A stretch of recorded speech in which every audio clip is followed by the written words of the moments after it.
How to customize Finder tags on your Mac. If you want to organize your files more efficiently by creating, renaming, or managing Finder tags, this tutorial will walk you through the process. First, open Finder on your Mac. Once you're inside Finder, click on Finder in the menu bar at the top of your screen.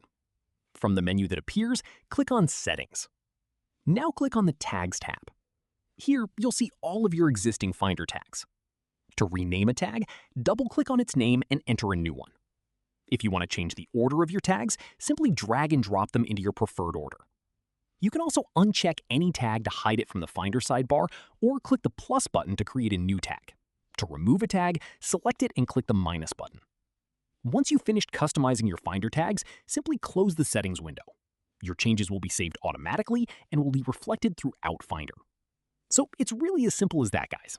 If you did find this video helpful, then let me know in the comments. Make sure to like the video and subscribe for more Mac tutorials, and I'll see you in the next one.